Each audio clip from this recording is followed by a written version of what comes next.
Alright, so manga, and we're going to start with Bleach this week. And yes, Sosuke freaking Aizen. It's all you need to say. Yo, Aizen. Alright, I get hyped when it comes to Aizen because I'm definitely hyped for his return. But here's the question: before you get all out of control, remember this is the Troll King. Is that actually him, or is he creating an illusion? Because I highly doubt even the great Sosuke Aizen can break out of a seal that, or sorry, break out of that chair when he has probably over 100 seals on him. I think, or at least 20 plus seals. Because I actually counted the keys that you could see in the panel. Because he's like, I have keys with me, but I can only use 3. Now you couldn't see the entire case of keys, but of what was in the panel, there was at least 20 or so keys. So, anyway, it could be anywhere from 20, 30, 40, I don't know. But the fact that he unlocked the mouse, and supposedly it seems like Aizen's broken completely free. Yeah, seemingly. Seemingly. That's why it's a little far. I mean, at first I was like, oh my god. But then, calmed down a little bit, and I listened to some reviews online, and I'm like, okay. Aizen, it wouldn't be too far-fetched if Aizen tried to create an illusion, because I forget, did he see Aizen's Shikai? Yes. Well, there you go. Yeah, it's most, in my opinion, it seems like an illusion as well. He still says there's still 2 keys left for you to use. Are there not? And while it seems mocking, it also seems like a true statement. Like, he still does have to use those keys. But I think once he does use them, Aizen's going to be free. Or he could just be that good and have gotten free from just 1 seal being unlocked. Yeah, I mean, it's possible because when it came to, the beginning, back in the Soul Society arc, the very end, it was stated that he needed, twice the amount of Reiatsu, or spiritual pressure, of a normal captain in order to be able to properly use the Hogyoku. So he's got, a massive amount, just before even the whole Hogyoku stuff. So I wouldn't be surprised. Well, if I remember correctly, when he was sealed, he was also shielded. He's kind of got fused with the Hogyoku and his sword. But yeah, because he was able to screw with Yuha Bak. It is very possible that now he doesn't need his sword. You just see any part of him, and he can put you under illusions. Most likely. And whether he's a villain, Aizen's going to come in to help or hurt, he's going to fight Yuha Bak at some point. And it's going to be awesome.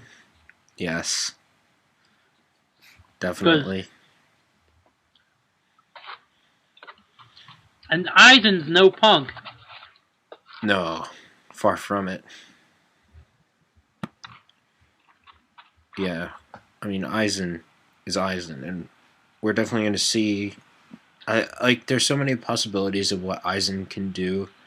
It's just, And don't forget your theory from a couple weeks ago, saying that Yuha Bak did all of this to free Aizen.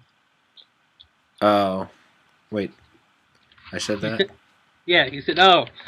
You said you would be fun... Because we were talking about how Aizen is, the Troll King and has plans for everything. Oh, yeah. And so you were like, oh, wouldn't it be funny if he planned this as his backup, having Yuha Bak come in here, mess shit up so bad that they have to free Aizen to help? Right. Yeah. It's true though. I mean, I'm assuming he understood that this was going to happen at some point, because Aizen has. He may not be Kisuke, but he does have like some like really high array of knowledge. So, I mean, people like Kurotsuchi were able to predict things like Quincy's attacking and stuff like that. So, I do think Aizen did have some of that in the back of his head. Like, even if I get captured, there's a big probability that I'll probably be released at some point if things go really south, which they have. Oh yeah. But it's unfortunately for Yuha, things are about to go south for him. Unless Aizen helps him, which I don't think is going to happen. Mm-mm. Because Aizen has nothing to gain from it now. Yeah, put it this way: the last couple chapters, in my opinion, have been the setup for things going south for Yuha Bach. Think about it. There are four Quincy Royal Guards, plus Uryu and Hoshvald. That makes 6. Do you know how many captains there are right now that are heading to the Squad Zero Palace? Kenpachi. Do you know how many? More than they can handle. 6. Exactly 6. Really? There's Byakuya Kenpachi, Shinji, Soifone, Kisuke is a captain, and who was the other one? Well, no, Kisuke Urahara is not a captain. He was. Yeah, but you got to remember, Ichigo has to fight Yuha Bach in the end. Mm-hmm. Well, I'm talking about the 6 on 6 here. But there's a good chance that Uryu. We don't remember Uryu's wild card still, because we're still not 100% sure whether or not he's actually, turned completely sided with the Quincy's. Oh, I know. But here's where I'm going with this. Okay. We could have the last captain that I didn't mention, which has the possibility of a rematch, is Kurotsuchi. What if we get a rematch between Kurotsuchi and Uryu? Uryu, he would wipe the floor with Kurotsuchi. And that's exactly what I want to see happen. Dusted. But we also have Renji, Rukia, and Ikaku, 3 Bankai users that aren't captains. Already there. That are going with them. Plus others. But the point is, we could have a 6 on 6 at some point. And we could have, with some backup, of course, because I think they're going to have a lot of trouble with the Quincy's, because like the X-axis that power is ridiculous, and Miracle is probably ridiculous, and the Conversory he seemed really OP, and the death dealing, if he's really back, that was one of the most OP things in Bleach. You had to be like somebody like Oetsu to really deal with him. It was interesting. Well, what I see. Well, remember, we still don't know how Yuha Bach's going to be defeated, but there was a hint, and we kind of sort of predicted this last week, but he said in this chapter he could not predict, his eyes could not see the right hand of the Soul King. Mm-hmm.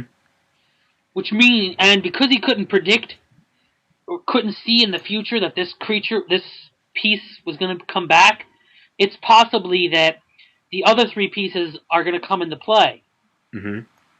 Possibly being stowed away in people, like, there's tons of possibilities. Like, for instance, the Hogekyu could be one, which could be why Aizen's coming back. We could also have one being in a human, which, as I stated last week, or week before, is probably going to be Ichigo, since he's technically a human, even though he's a Shikigami and a Quincy. Right. And then there's the slightest possibility that one might have been entrusted to a Hollow, which maybe could be Grimjow. Never know. Yeah, that was what I was saying last week, was that it could be like one for each race. Yeah. But we'll see. I don't know. But I did think it was interesting how the hand escaped his eyes, basically, which was kind of cool. And is basically not substituting. He didn't become the new Soul King. He's holding the Soul King together for now, which will conveniently allow enough time for a counterattack. Yep. So hopefully Ukitake doesn't die in this process and show us a Bankai. He is. He's going to die. And he's not going to show his Bankai. That would be... Unless the other three pieces show up soon and prevent him and can somehow restore the Soul King back to normal. Because if it doesn't, he's going to lose his life in the process. Because he can't hold this very long. Yeah. And that sucks. So, needless to say, and then the whole thing. Here's the other funny thing. Speaking of, what's his name? The science guy. Kurtsuchi? Yep. Here's something that was interesting. You ever notice how now, as we all know, Kisuke Urahara was the previous captain of that same division, and they both were very prominent scientists for the Soul Society. Isn't it kind of funny that both captains of that division have not only have either plot convenient information or plot convenient equipment or technology? Yeah, and that's one of the things I don't care for with Kurotsuchi. With Kisuke, it's fine because he's awesome. He's Kisuke, but Kurotsuchi, he really goes overboard with this retarded shit. It's not about I knew about this. It's just that I prepared for this kind of possibility. Therefore, I've doubled my organs and. Oh, that shit was stupid. Not only did he have twice as many organs, but what was it? His assistant, he had a bunch of different poisons inside or something. Really?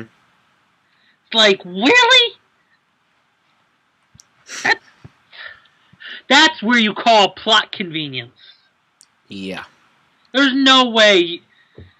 I mean, the double organs thing, maybe I could see happen. Something he might predict happening, but not this. Yeah, the poison, and then the love doll thing was a little much too. Love doll? This arc with the how he was able to control the zombies that were being controlled by. Oh yeah, that was by the man chick. Remember, if he can still control them, he could be bringing those two captains with him as well. So that could be 8 captains. Yeah. So whoever he fights, he's not going to fight. He's going to send the 2 captain zombies to fight. Because that's the way he is. Yeah. Which, I mean, yes, that's kind of a lot of that whole thing he did there with the zombie control was bullshit. But at the same time, it feels like that his character was built to face that Sternritter.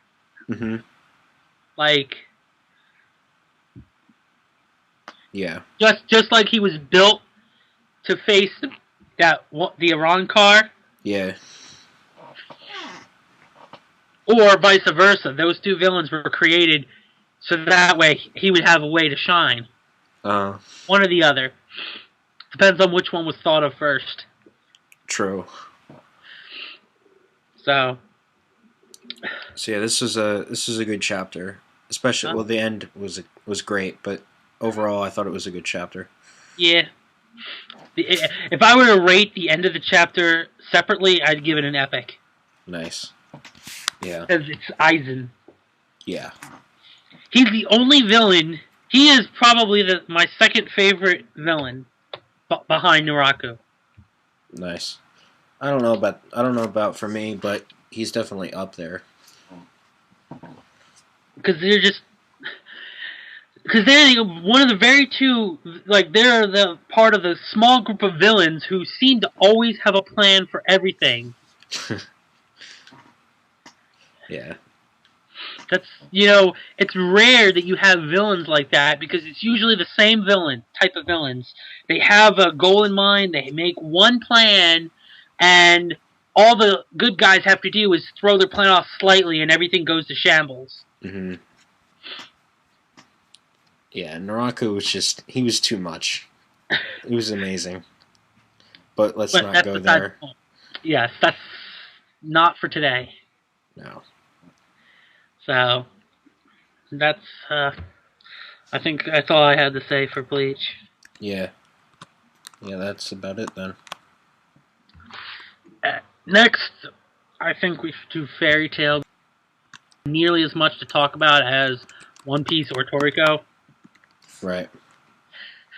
I mean, the Fairy Tail chapter was pretty simple, I feel. Mm-hmm. Ready? Yep. Anyway, so, Fairy Tail. The chapter was pretty simple. I mean, we find out that, yes, Charlotte learned transformation magic so she can have a human form. Mm-hmm. And, we also find out that, disappointingly, Wendy hasn't changed one bit. Not even grown an inch. Like, okay, you can maybe make a case that she's still too young to start having curves, but you can't tell me that within an entire year, a child within an entire year hasn't even grown an inch. That just blows my mind that he would even pull that off. Like, the whole thing about people saying that, Wendy's is a character that's supposed to appeal to the Lolita group. That's fine, but Lolitas don't have to necessarily, they can be a little bigger. Yeah, whatever. And she also, as some people expected, and as some people didn't expect, depending on who you were, she replaced her. She got replaced. She no longer has the fairy tale symbol, but has the Lamia scale symbol. Mm-hmm. Which, when you think about it, makes perfect sense. Yeah. But whereas other people thought that everybody would be like Lucy, and no matter where they went, they would still keep their fairy tale symbol. Yeah, but Lucy was different. She didn't join another guild. Yeah. Of course, then again, is there really anything stopping, unless it's magically removed, was there anything really stopping her from keeping it? She could have added the other symbol, but it's not like Fairy Tail still existed, so yeah, it's probably just a sign of respect for the guild you're with, that you only have one. Yeah. But anyway, and interestingly enough, she immediately shoots down the idea of leaving Lamia scale. Mm-hmm. Which is interesting, but just creates I feel like an unnecessary extension to this arc. Like, the way they set it up with last chapter at the end with this whole villains, I knew this wasn't going to be 2 chapters, but they're making it seem like it could be 4 chapters as opposed to 3. Uh-huh. Which is annoying, because next chapter they're going to do a bunch of fighting, and then they're going to maybe finish it or almost be done, and then in the next chapter finish it, and then she's going to finally accept that she wants to leave and wants to go to Fairy Tail. Right. which is going to unnecessarily extend it, I feel. Yeah, probably. I just hope that we're not getting a lot of, like, 3-4 chapter recruitings for every character. Because then we'll be recruiting. We'll still be recruiting characters 2 years from now.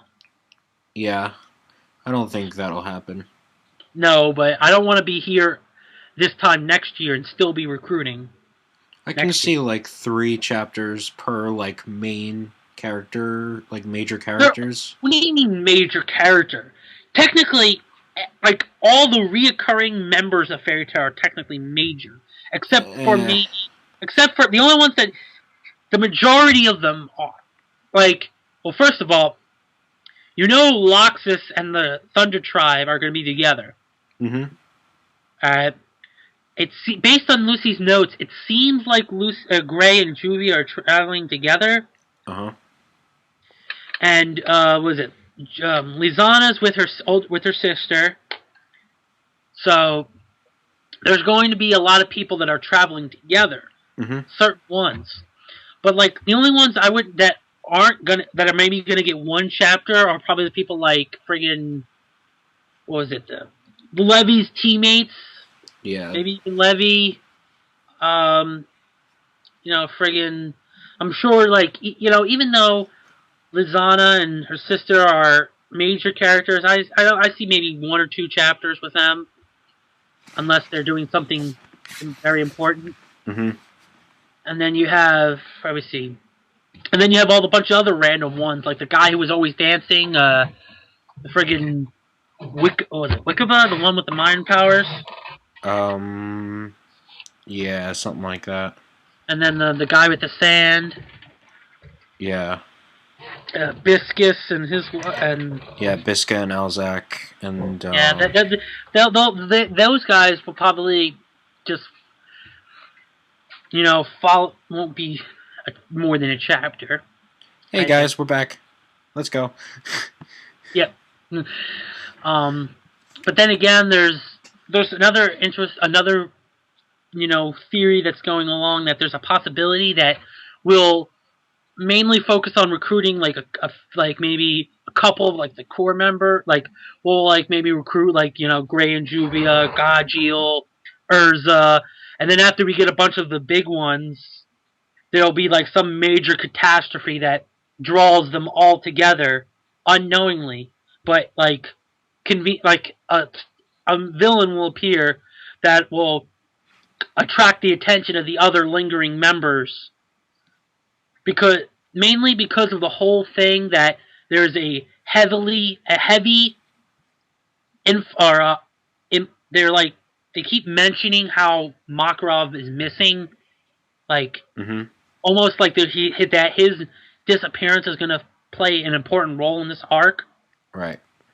Or a future arc, which makes me think that there's a possibility that there could be some room for like, okay, we'll spend a couple chapters getting Wendy, a couple chapters probably getting Gray and Urza and Juvia, because Juvia is going to be with Gray. Probably get Gajeel, because you're going to have a the reason Gajeel is going to be like 3 chapters with like 2.5 of them being him fighting Natsu, just because. Mm-hmm. And who knows where everybody else is and what they're doing, right? Which also will affect how long it takes for them to be recruited. Mm-hmm. Because but the other one the one I think might take the most. Now this is only a possibility. The one who might take the most amount of chapters once we find them to recruit them back is probably going to be Elfman. I can see that being a thing. Because of the fact that just the state of mind he was in a year ago. Uh-huh. And the fact that he's nowhere, like you would have figured he would have traveled with his sisters. No, he didn't. He's on the other side of the continent. Mm-hmm. According to Lucy's information. Right. Which, even according to her, isn't 100% going to be able to isn't all the information they need to actually locate them because they don't go. So it's definitely going to be interesting to see where they go. I just hope that we don't get too many chapters on too many more chapters with Wendy. Because, I mean, even in this chapter, you had Lamia Scale saying, we knew this all along, that eventually Fairy Tail would get back together. So, not that big of a deal. We were prepared. We already knew you were going to have to leave us at some point. So the only thing that's holding her back is the fact that she feels that she needs to stay with Sharia, who even herself said, you don't have to worry about it. I'm not going to be alone if you leave. I have the guild. Mm-hmm. So it's just the unnecessary, like I said earlier, it's unnecessary extension. Yeah.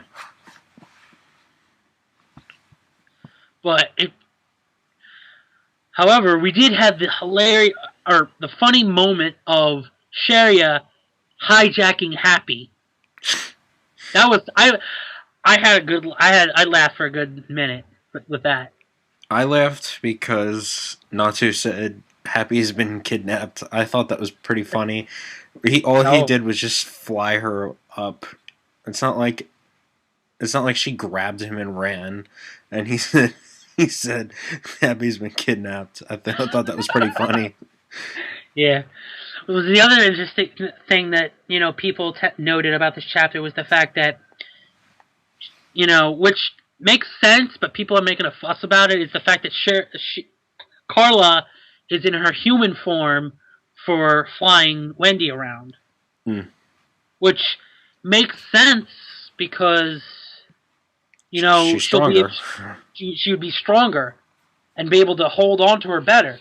Mm-hmm. But the big deal they're making out of it is the fact that they feel like maybe that she might start spending most of her time in the human form, mm-hmm.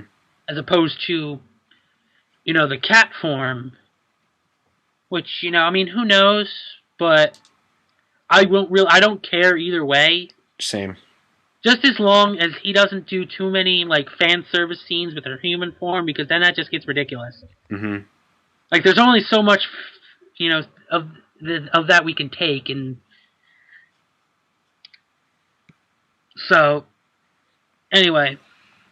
But at least next chapter we're gonna get some fighting. Yeah.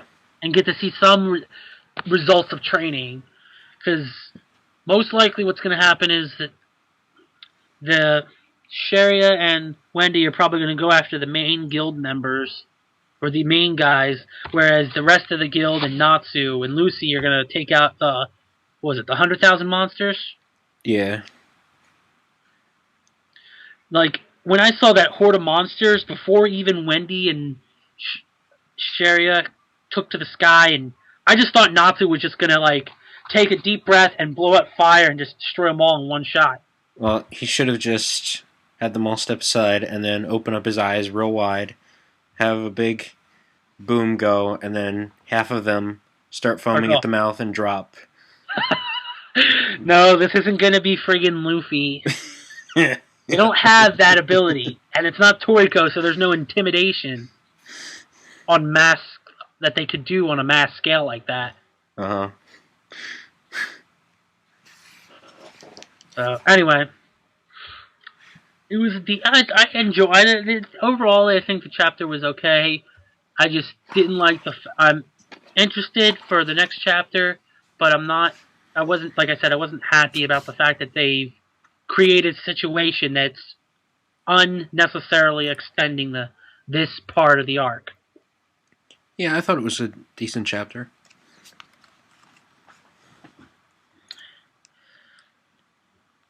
So yeah. You know what order we're doing the remaining two. Well, no, I don't, because both of them were quite epic. Well, One Piece is next, because Toriko's epicness I felt was slightly better. Okay. And I'll explain why. Now, One Piece. This chapter, plain and simple, was had a lot of interesting points, but it was very simple. I mean, unfortunately, he as we were all hoping, he didn't break out a friggin' Geppo. Nope. No. He just had some guy throw him. Which, when you think about it, is the only reason why.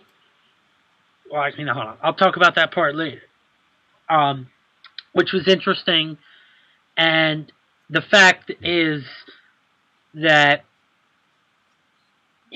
cut, the first, just being able to sit there and admire the first cut he made, where he cut his the upper body of the statue, detached it from the bottom half. That was just was an amazing sight to see. Yep. But if you were to like just without even, when you sit there and you look at it, you're like, without even before, like when you first read it, you're like, why did he cut it like that? Like, what the hell is your problem? You're not going to get him by doing that. But then, of course, as you know, Zoro had a plan. For once, Zoro had a plan. Mm-hmm. Or shall we say, what was it, Strategy E or something? Or what was it? What was the name of the chapter again? It was Execute. The name of the chapter? Yeah, it was Tactic number 5. Oh. Yeah, he called it Plan E in the previous chapter. And then this chapter, they decided to call it Tactic 5. Okay. I guess that's one way to go about it. But anyway, and lo and behold, the reason why he cut it the way he did was to isolate Pika in the air. Mm-hmm. Because if he kept cutting the pieces and kept the piece of that Pika was in the air, he could prevent Pika from escaping. What you think that Zoro should have thought of this like 50 chapters ago. But no, he wasn't allowed to think about that until now. Right. Now, but before Pika gets cut up, he's given this whole, you have the plateau is in, it's all the people on the plateau are freaking out, trying to like run for their lives because Pika's about to like destroy them. And as Usopp points out, Pika's one hand is the size of an entire city. Now, that could be exaggerated, but it is. Maybe not. It has to be, because if Pika's one hand is the size of a city, that would be insane. Like, that would mean Pika would have to be like, what? A friggin' half the size of New Jersey? Yeah. No. There's no way. No, Pika's a little over mountain size, I would say. As far as it looks. Maybe a bit more. Maybe like a higher level of mountain. Which is still ridiculous for One Piece. Which means his hand would probably be more like a small village. Or like... Yeah, like, I'm looking at a couple of these pictures. Like, his hand's about as wide or as big as... like a couple blocks, maybe a block or two of buildings. I would probably say maybe like... I would think maybe 10 to 15 blocks maybe. Like it's a pretty big hand. I'm looking at... There's actually a picture. The picture where Viola looks like she wants Zoro's D. That giant picture, after he cuts him in half, there's like a picture of his hand, and you could see like buildings below it. From the perspective, you could scale a little bit, but definitely not city. Not even close. That would be too OP. It's before he comes out in full body armament hockey, which was sick, by the way. Well, we have to get there. Of course, it's also worth to note that before Zoro goes to fly in the air, once again, Elizabeth is like, is it time to use the punch? Nope, not yet. And so you have him, and then as everyone's trying to run away, King Riku's decides that he's going to stay there because, Pika's after him, and it would be pointless for him to run because then he'd just chase him again. Mm-hmm. So Pika gives him this whole speech about how, you failed because you can't defend your kingdom, you're weak, and all that other stuff. Mm-hmm. So, anyway, and then he gets cut several times, and then first he gets cut. He separates the upper half from the bottom half. Then he cuts the upper half in half, and then he sees that he's in the one side, and then he cuts the arm off, and then the arm still moves. So he decides to then cut the arm like it's a friggin' carrot. Yep. That's the best way to describe it. That's definitely the best way to describe it, is like a carrot. And then you have the whole thing with, and then he decides, you know what? Screw it. I'm just going to come out in full body armored hockey, because you know what? You might be able to cut my stones, but you can't cut this. Or cuts it. And this is something that is definitely what makes it interesting, because this provides us with an interesting moment, because Zoro in this chapter decides to have this whole thing that he said several times about how of the 9 mountains and 8 seas or something. Uh-huh. There's nothing I can't cut. And now, there were some people out there saying that this might be like him taking a page out of Shokugek's book, and that when it gets animated, there might be like music to it or something, like a friggin' Shokugeki song. I'm like, no. Zoro's not like that. However, that is an awesome saying, though. Because I remember there was one person who kept laughing at the thought of him practicing a quote-unquote, battle song with Mihawk. Does this sound good? Of the 9 mountains and 8 seas, there is nothing I can't cut. Yep. I mean, the thought is funny, but no. And if I'm mistaken, and I might, this is the first time we get to see Zoro use armament hockey to such a degree that his swords become black. It is the first time. And it's about damn time. So yes. It is awesome looking. Yeah. The only other time he really used hockey, in terms of, armament hockey, was when he attacked, what's her name? Monet? Monet with the one, small slash that, cut her face. Yeah, because, as we all know, he ended that fight by just slashing her with such great force that that just basically scared her senseless. Yeah. I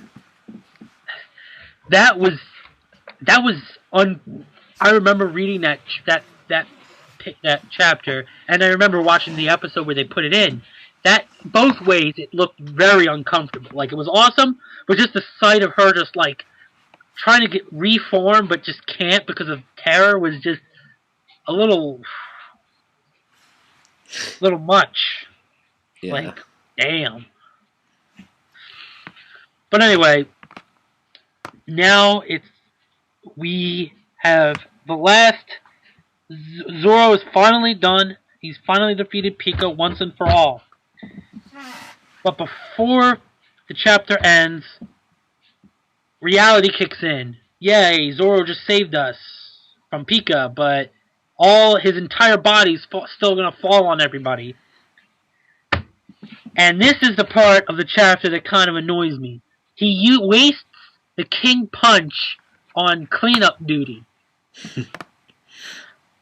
Like, you're telling me Sabo couldn't have come in there and just dragon breathed it all away? And then save the King Punch to do something else?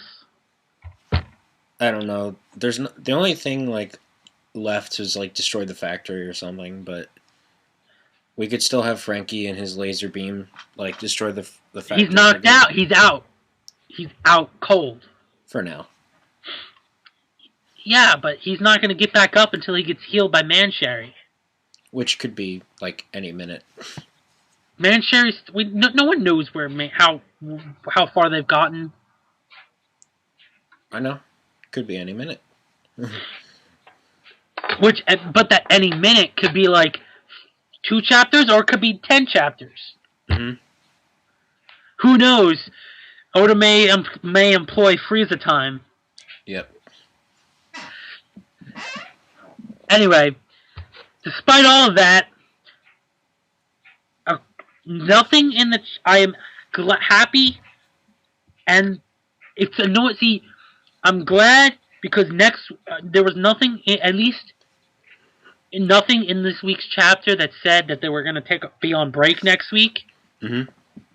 Which means there's going to be a chapter next week. So I'm very happy because that means next week we're going to get the first chapter. They're probably going to get rid of it. Because that means next week we're probably going to have Luffy versus Bellamy finishing. Because, because of the fact that Oda gave him a fighting chance against Luffy just by the sheer fact that Luffy won't hit him back, tells you that there's going to be an entire chapter dedicated to him finally being put out for the rest of the chapter. Yeah. And it's going to piss me off, but I'm glad because that means that we're going to get that done and over with. Then Oda's going to take his 1 week break, and then he's going to come back fresh, renewed, and writing the Law and Luffy versus Trable and Doflamingo. Mm-hmm. We're almost there, people. We're almost there. Yeah, just get Bellamy out of the way, and then we're set.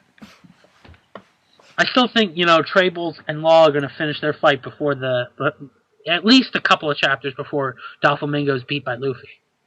Well, yeah, Trable will be out long before Doflamingo will. And now, of course, there's also the possibility that because Law's missing an arm, he might be so injured to the point where Luffy's going to have to take on both Trable and Doflamingo at once, just to show how beastly he's become. Well, Trable's also pretty hurt because of Radio Knife. Yep. Which means...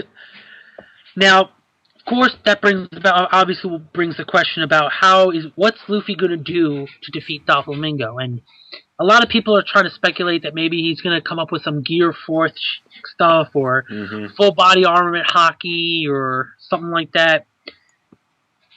Honestly, they've already showcased what he's going to do. What set series of maneuvers he's going to do to beat Doflamingo.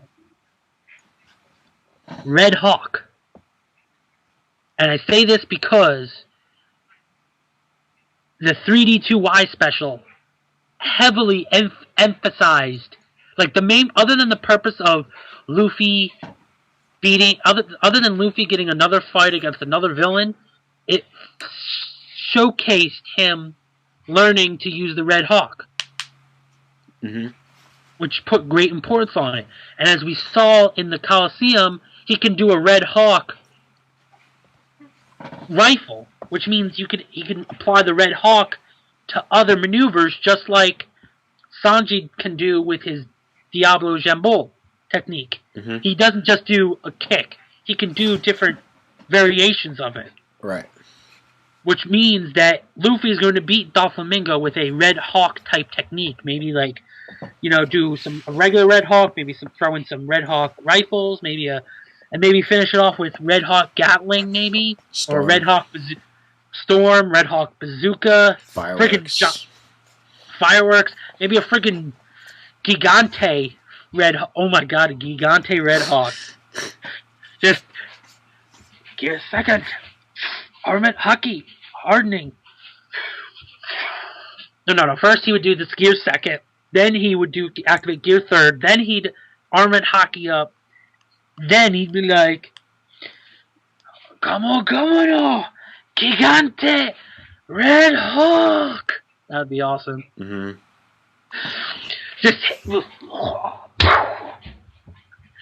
But yeah, so this was a pretty good I would say it was a very good chapter.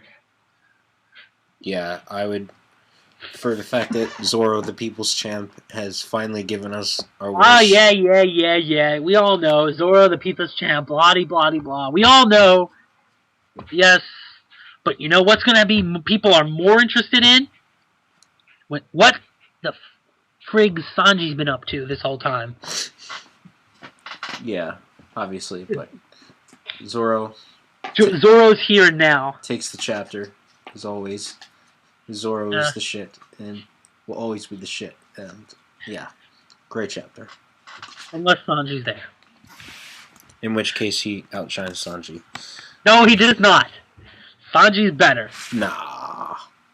He's a better character. No. Yes, he is. Sanji is... He's on the decline now. I'm just kidding. He was until this arc. Anyway, let's move on before we start an argument. If we actually had viewers, I would say we might have started a flame war in our comments, but yeah, because it's always Zoro versus Sanji is always the big thing among One Piece fans. So, all right. Do you think you have enough energy for Toriko? Yep. All right, let's go Toriko. Where to begin? The start, I guess. Why are you so logical? Frickin', it was confirmed that he is a blue Nitro. She, he, it. I call it. Yeah, it is a blue Nitro, so yay. And just the look on Kaka's face when it came, like, not to, like, what the hell? Where's the real Komatsu? And then he's like, wait, where's the penguin? Mm-hmm. Which I forgot the penguin even came with them to the gourmet world. Right. And then the friggin' Den Shark's, convenient ability suddenly wears off. Right. Which, now, this brings up the question. Is it possible the Komatsu never even left the bottom of the mountain? I think that's very probable.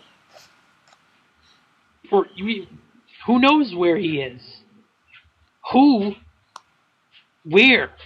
Because with Coco's poison dolls, it's like OP. Mm-hmm. Like, see, it wouldn't be so bad. See, the idea of the poison dolls isn't that bad, but when you give them to a character who can somewhat predict the future, that just makes it unfair. Yeah. Like, I remember back when when Coco first got introduced, and his whole, future sight thing was like a gimmick almost. Mm-hmm. So, but then now it's like he uses it to predict when he needs to create poison dolls. Yeah, he's awesome. He's OP. Yep. And then after that, the Den Shark's convenient ability wears off, so it starts to feel the effects of the gravity, mm-hmm. which briefly throws Kaka off, but it then quickly throws it off. And just the look, that stare it gave when it said, "If you get in my way, I will eat you," to the friggin' Terry, Kiss, and Quinn, who also gave a very angry look at it. Yeah. It was just you knew when you just knew it's going down.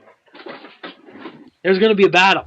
For once, Terry Kiss and Quinn are going to get their own fight. Yeah, I'm excited. I want to see that. But then we get to the main fight, which is the battle.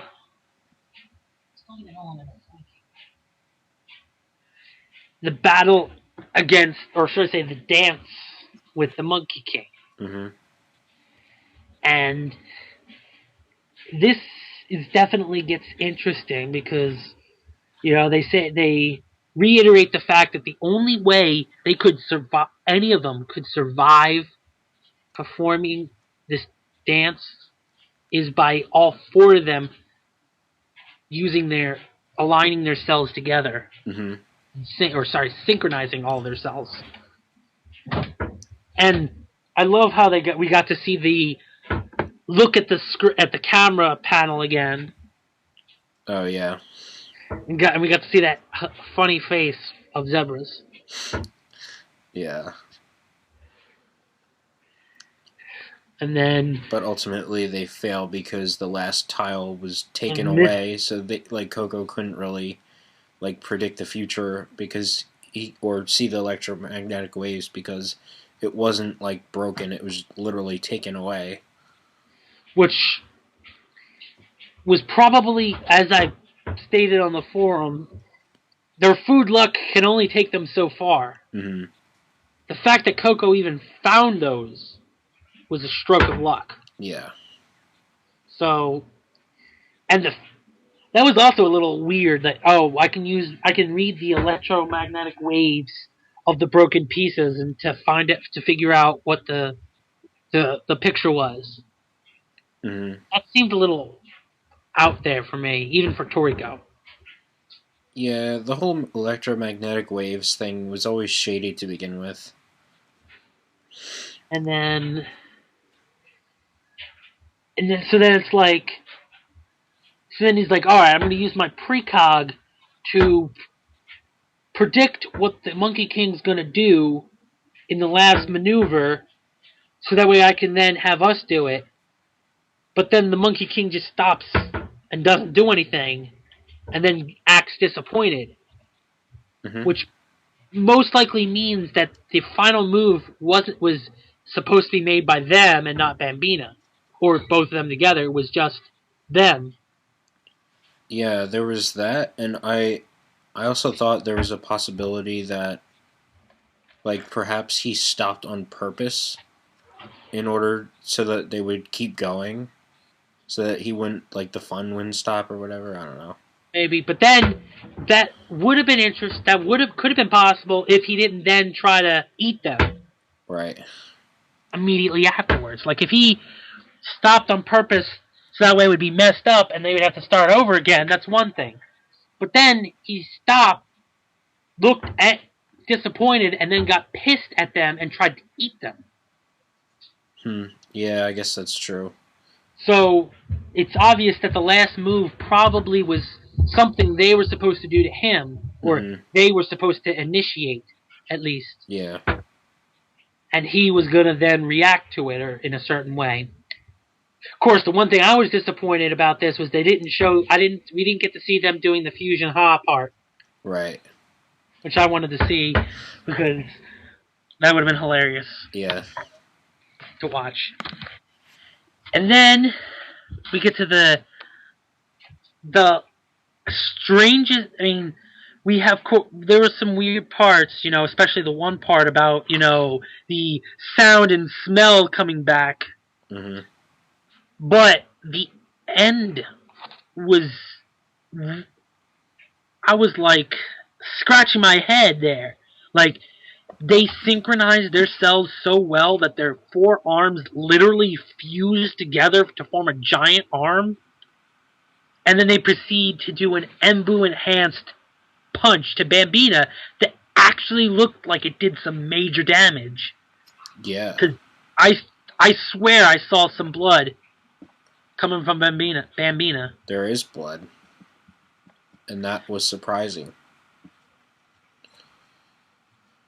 So, apparently, I guess, that had to have been a very strong punch, especially they all use their gourmet monsters. No, they don't. They did. Their arms fused together. Looked like they also started to partially transform. No, they can't, because remember, if they activated their gourmet monsters, they would then be unable to use Embu, because their cells would become out of sync. I wonder about that, though. I was wondering, maybe there's, like, if you do it just the last second, once it's already synced up, I don't know. I don't know, because... Maybe now it almost looks like they did it, but it's because their arm, like the shade of their arm changes, and then it fuses. I thought that had something to do with the fact that their arms were combining. I'm guessing. I mean, that's possible, but it like I don't know. It's weird. The shading looked weird. Yeah. And yeah, but that 240, the Shiteno Seiken was. Well, see,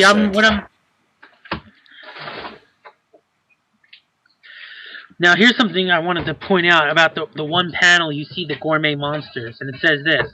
The gourmet cell demon gently became entranced, as if reminiscing about that sensation like it was something they once had, in reference to the previous panel, which said it felt like the world was spinning just for this moment. The four heavenly kings got a taste of the sensation of a king. Mm-hmm. So it's possible that maybe, just maybe, that the final, that in doing this dance, they might have gained some sort of control, maybe for a brief second, a few seconds, over their gourmet monsters enough that they could still,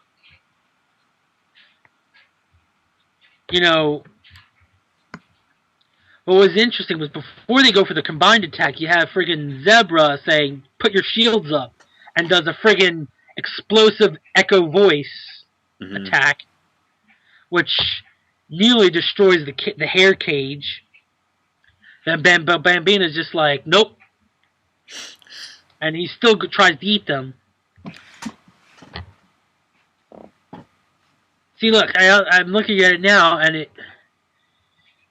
and their hands are changing color as their arms combine. And when you see them throwing the punch, the part of their arms that haven't combined with the others are still the same color. Yeah. So, but just the name of their attack was pretty cool. Friggin' Monkey Martial Arts, Four Heavenly Kings True Fist. Or Shiteno Seiken. Whatever. I can't... whatever. Point is that was awesome looking, and it actually did damage to the... And it looks like major damage. How much... We'll have to wait till next week to find out how much it actually did. Yep. Is it possible that maybe this was the last part of the dance? Maybe the last part of the dance is to punch Bambina. Who knows? That's where their food luck would come in. Right. Where the last part of the dance is them having to punch Bambina. Mm-hmm. Or because they are, with only having ingested one of Akasha's full course ingredients, they're still not ready to beat one of the 8 kings. Mm-hmm. So there's no way it beat him, and they won't. No. But the fact of the matter is that knowing, Mitsutoshi and his whole food luck, that this is the final maneuver they had to do. Mm-hmm. But it was definitely a very good chapter. Yeah. Definitely. Was thoroughly entertained. Yeah, same. Okay, so Shokugeki no Souma this week. It was interesting, and I I guess, a little bit of, not so much a rant, but just some concerns at the end. But first, I'll deal with Erina's side of things, and Todoroko. So, it was an interesting twist to put Todoroko with, Erina, and she's, she knows her name, and Todoroko's like, oh, you know my name, and the whole, well, yeah, you were in the final round, so, yeah. And I mean, she did pretty good in the final round. She almost beat Kiba, so, yeah. Let's see. So she gets, cocky, and the head chef, who's up and coming, is going to get a first star. I'm assuming similar to a Michelin star, if not a Michelin star, but he wants to start them off washing dishes, and Erina is saying no, I refuse, and basically it's a battle of egos, but Erina wins out in the end because everybody's kind of flocked to her side because she knows what the hell she's doing, and she starts making suggestions, and he kind of gives up by the end of the chapter, even though he doesn't like it.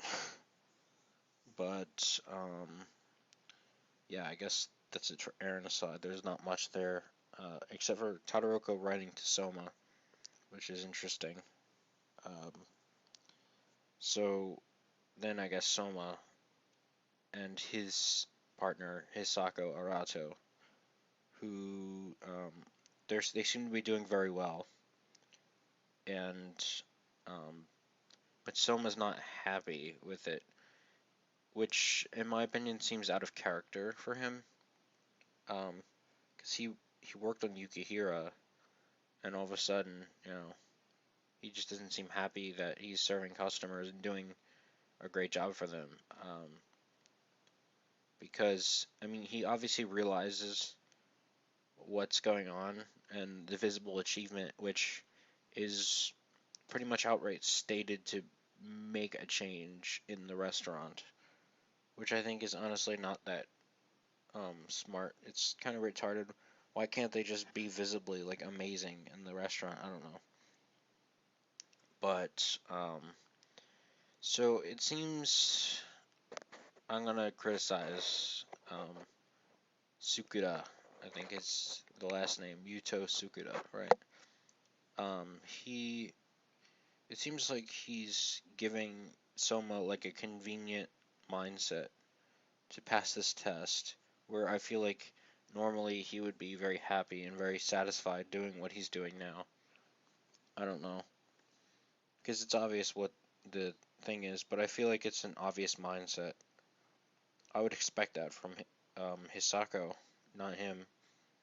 But so that's my concern, really. I mean, I guess that's about it.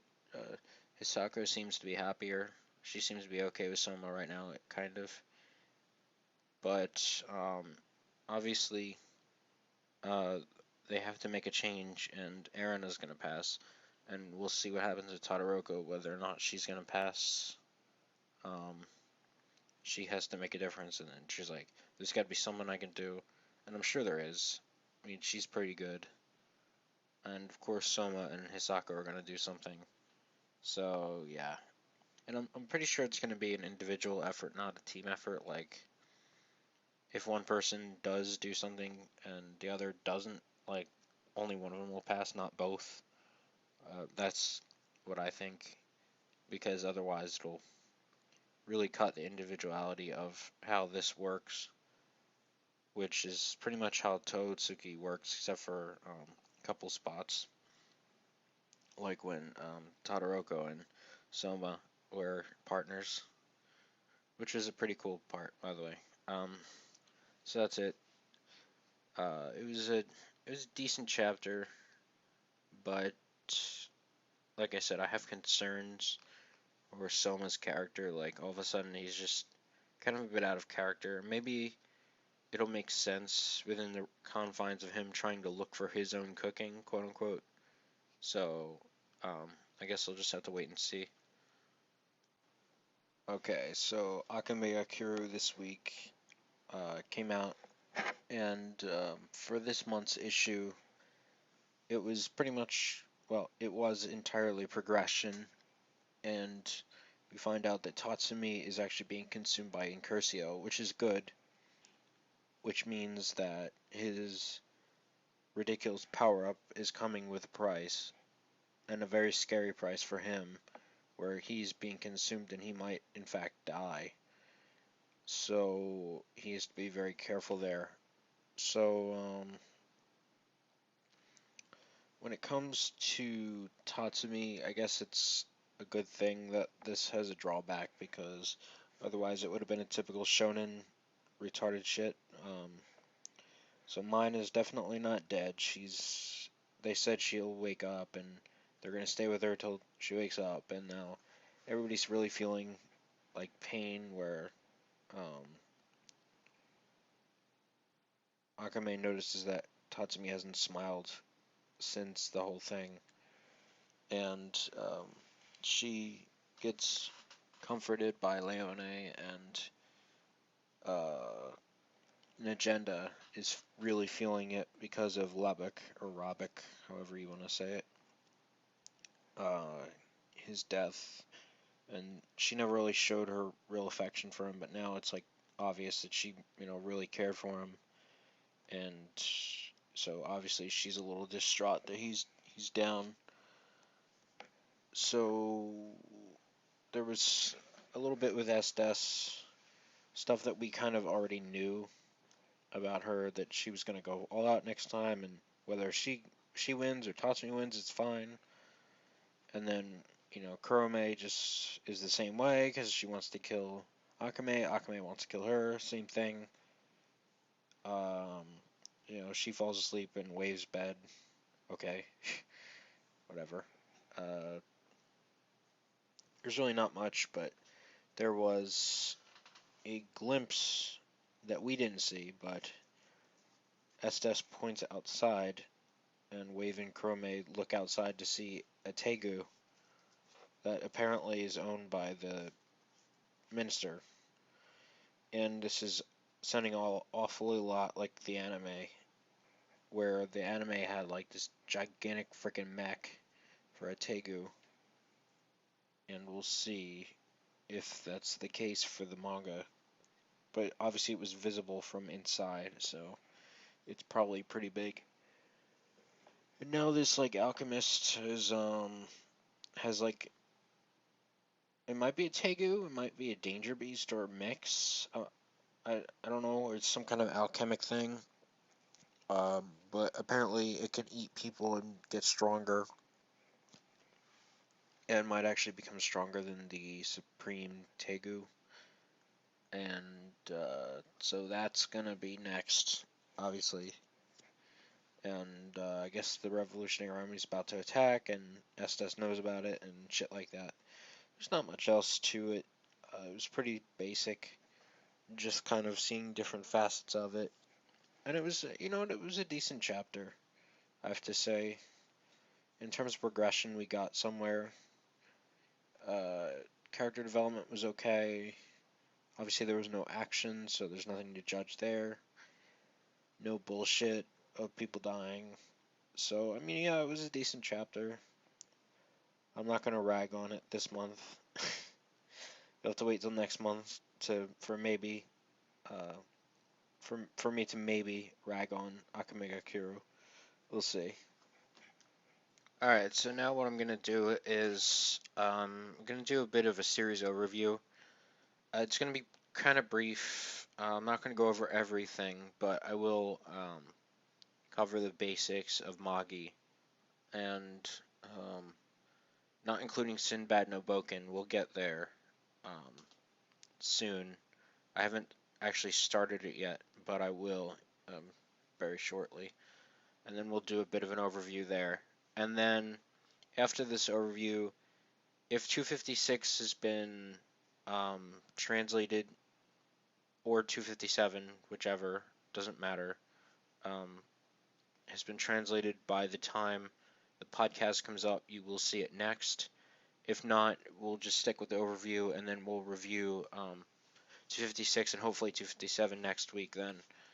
I don't know what's going on with the translators there. I expected that it would be translated because Magi is a pretty popular series.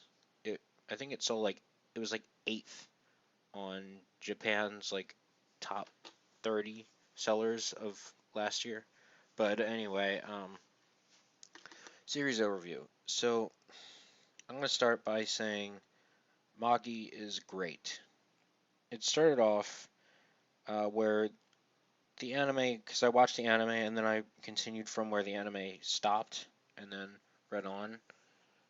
The anime's first two episodes were bad in some ways. But I mean, it was okay, but it just could not hook me, and so I dropped it for a long time. I think about 2 months, where I rewatched Toriko and Hunter x Hunter over watching Magi for the first time, and eventually I decided to get myself back into it, and it turned out, I mean, it hooked me kind of quickly. I think by episode 5, I was like, alright, this show is much better than I initially gave it credit for. Now I'm going to watch on. And really, the one that did that for me was probably Sinbad, but we'll get there. Um, let's see. In terms of story, the first arc, like I said, it was okay. You know, the first dungeon of capturing Amon was fine. It was okay. It was kind of boring though. One of the highlights actually was probably Alibaba, Saluja, and Morgiana. She was kind of interesting from the beginning. He was kind of interesting from the beginning. Um, so yeah, and then Morgiana eventually becomes part of the group thanks to them freeing her and the one guy freeing her, who was apparently a finalist, or finalist, whatever the fuck you say it. So that arc was fine, and then we got to the Bobat arc. I don't know what the official names are. I haven't looked them up. I'm just saying, you guys should understand what I'm saying, though. The Bobat arc was pretty, it was good, like, solid, because there was a lot of stuff that was involved that really made me say, you know, this manga or this anime has a lot of heart. And, you know, a lot of things with Kasim. Kasim was an okay character. He was very unlikable to me as like a anti-hero and even a good guy. I mean, he was just an unlikable prick for the most part, but as a villain, he was okay. I mean, he turned out pretty good, and you know, Kasim, he was likable by the end. By the time he died, he became likable, which was good on the author's part. I think her name is Shinobu Otaka, right? So, it's a she. A she named Shinobu. I thought that was a guy's name. But, regardless, Kasim was alright. And overall, became likable, but he started out like, fuck this guy. Um, Sinbad. Sinbad was introduced in this arc. Oh my gosh. Sinbad. Sinbad is the best character. And I think we all understand that. Now, a lot of people say, well, okay, I don't know if a lot of people are saying it, but I can picture it in my mind that a lot of people hate on Sinbad because they're gonna say, oh, he's a Gary Stu, or as everybody says, a Mary Sue, even though that's a girl. Uh, First off, Sinbad is not a Mary Sue or a Gary Stu, not even close. Okay, I can't say not even close. He has some traits of a Mary Sue or a Gary Stu, but ultimately, what he does is not necessarily perfect. He's not like a perfect character in any way. He does have his flaws, but he's willing to like stoop very low and do despicable things in order to get what he wants and protect his country. One of them, as we find out later, being controlling Kogoku and being able to spy on the Ko Empire. And so, I mean, he was introduced in this arc, and he was awesome in this arc. But ultimately, this was a really good growth for Ali, as I call him. I hate that name, Alibaba. I hate it. It was a good arc for him because he really started to grow, and you really started to see what he was made of with the metal vessel and, you know, stuff like that. He was able to get the Geniquit with the sword, not the full, but, just with the sword. And it was sick, It was pretty sick. But, I mean, other than that, the political struggle was cool. I thought it was well done, well written. What else? I mean, the slums, everything, it had a lot of heart to it. What the hell else can I say? Not much, that's for sure. Just like, oh yeah, Ithnan. Fuck this guy. Fuck him, and I'll get to that later. Judal, or Judar, was introduced in this arc. He was pretty interesting, I guess, and he's progressed as the time has gone on. So the next arc was Shindria, which, Shindria was great on some level because you got more Sinbad, and we got another character introduced, which was Hakuryu. And Hakuryu was really good in this arc. Unfortunately, depending on your point of view, he's either grown or declined by now. And honestly, I'm more on the decline era. Because just because he's, and I'm sure people have said it, he's like Sasuke, and it's good and bad, but not really. It's just okay, whatever. But in Kingdom of Shindria, we found another metal vessel, which was Zagon, which ended up going to Hakuryu. And we got to see a lot of the stuff that Shindria had to offer, like Masur and Yamraiha. Um, I forget the guy's name that trained Ali. But yeah, there's that. What was the next arc? The Magnustat arc. And fuck Aladdin, by the way. I'll get there. I'll get there too. Magnustat, which focused mostly on Aladdin, a little bit on Ali, a little bit on Margiana. Magnustat was good because it forced Aladdin to use his own power rather than rely on the power that he was just kind of given. And also the conflict was cool. And we got to see an extensive appearance from Ren Cohen, who is freaking awesome, by the way. Look, we didn't really get much of Sinbad, but it's not a big deal. He did appear at the end, though, which was cool. That last fight was fucking awesome. But I was kind of pissed that nothing worked against him, the thingy. Even with Sinbad and all the metal vessel users. What else? After that, you had the summit, right?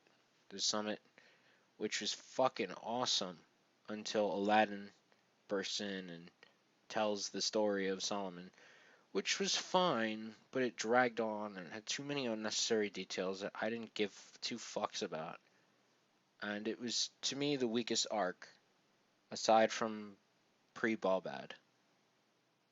By far, the Solomon arc was not that good. It was okay, and there was some worthwhile information there, but it was just not executed properly. And so, to me, there was a lot of problems with that arc that really kind of bothered me, and it went on way too long, way too long. But we did learn some interesting things. We had some good character development from Ugo, and a little bit from Arba, who is actually Gyokuen. Gyokuen, that's what her name is. And some worthwhile character development for Solomon, and we get some information about Illa and all that stuff. And then finally, we're in this current arc, which is post-summit, which, Judar has made a big scene, and now Hakuryu kills Gyokuen, and then we go back and see that fight, and now currently Ali is fighting Hakuryu, and Judar is fighting Aladdin. Can I say that fight between Hakuryu and Gyokuen and Judar was a little weird? Like, Gyokuen was fucking crazy, or Arba, and she held Hakuryu down and kissed him on the lips.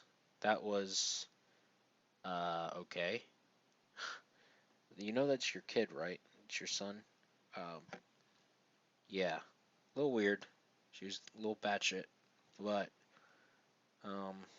yeah, that's besides the point. Hakuryu got kind of lucky in that fight, but then again, whatever. She's dead, and well, she's assumed to be dead.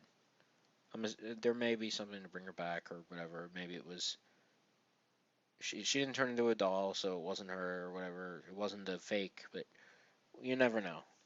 It's Arba, so it's kind of up in the air in my opinion. So I guess what I'll do now is I'll get to characterization, and then we'll call it a day for the overview. Like I said, I'm not going to go too far into depth. I'm just going to kind of briefly do stuff. So characters. Let's start with the main characters, of course. Aladdin, fuck him. I do not like Aladdin. And I may get hate for that. I know he's kind of popular, but I don't like him. I don't dislike him either. But to me, that's bad. I don't feel for him either way. And that's bad. Because as a main character, one of two main characters, because I consider them a dual main characters, you have to have them likable.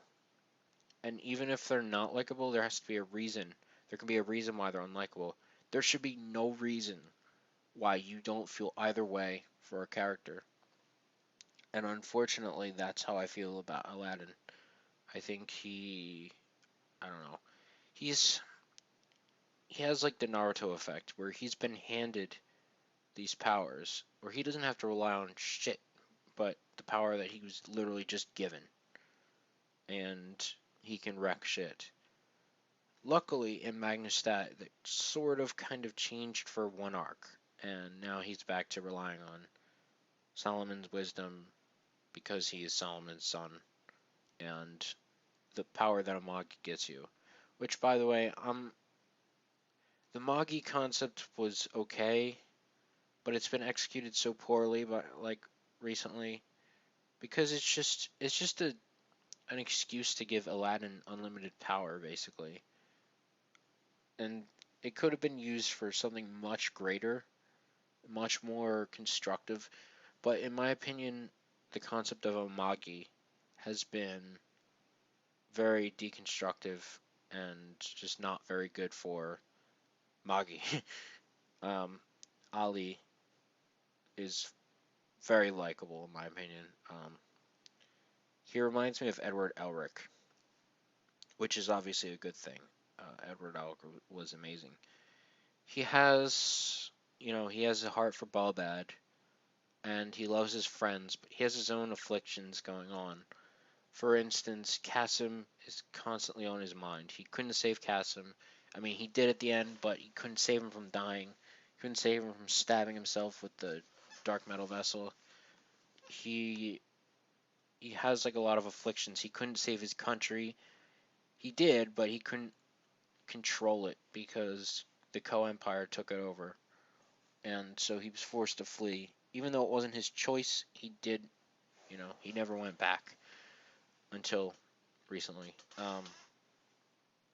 But on top of that, he has a good personality. He's funny at times. When he's serious, he's cool. His power ups are not contrived at all. He has to seriously work for all his power ups. And yeah, I mean, he's a good character, and he's a much better lead than Aladdin, well, by far. So next, I would say let's go Morgiana. Morgiana is very good too because she is strong, independent, but at the same time, she still holds those slavery tendencies. Not as much anymore, but that was really good writing. That she still held on to them, not just losing them immediately, but she has a heart for slaves, obviously, and she wishes to get rid of them.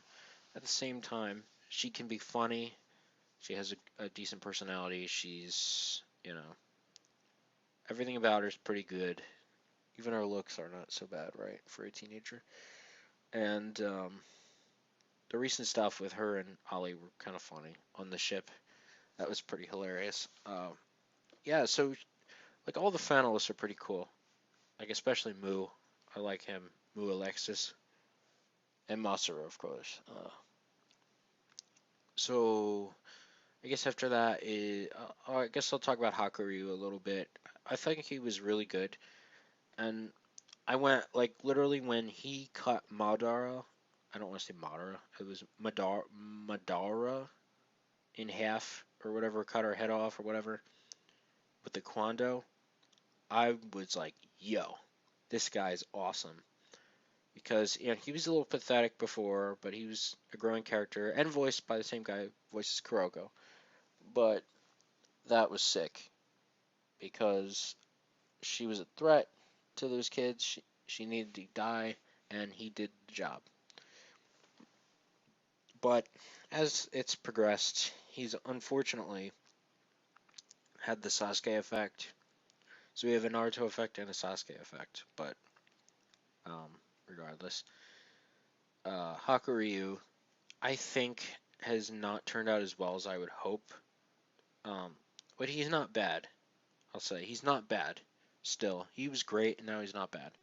I'll give him some slack because it was an interesting fight between him and Gyokuren, and with Judar's help and the other guy's help.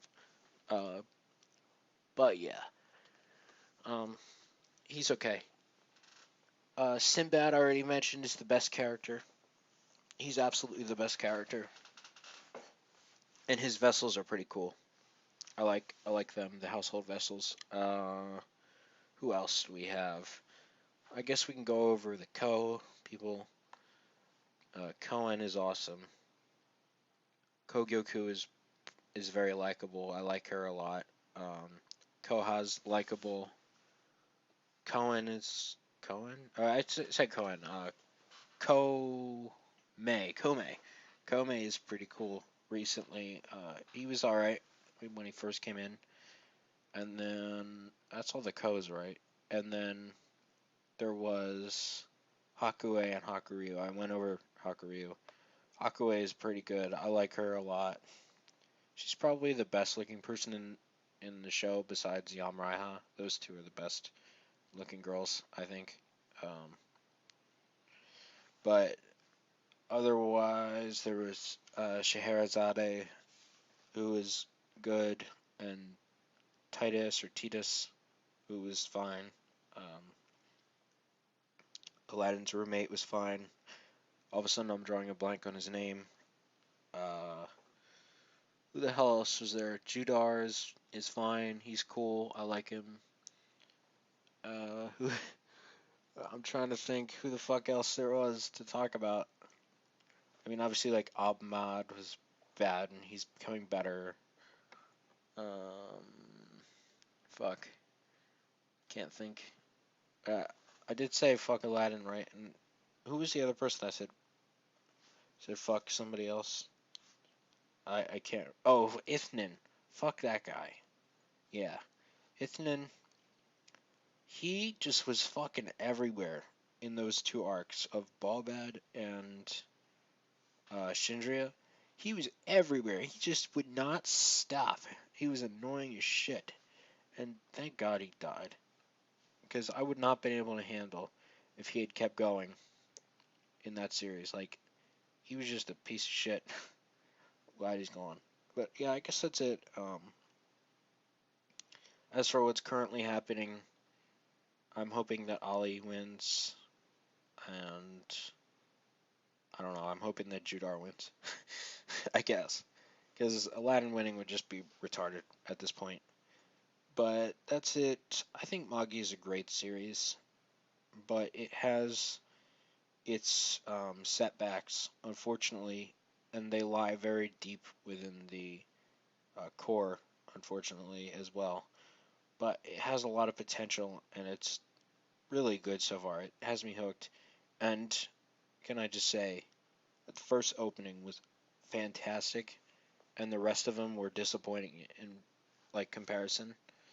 Like opening 3, which was the other SID opening, I think it was like, I don't know, I forget what it was called, but it was good, but like it's not even close to being the same level as VIP from SID.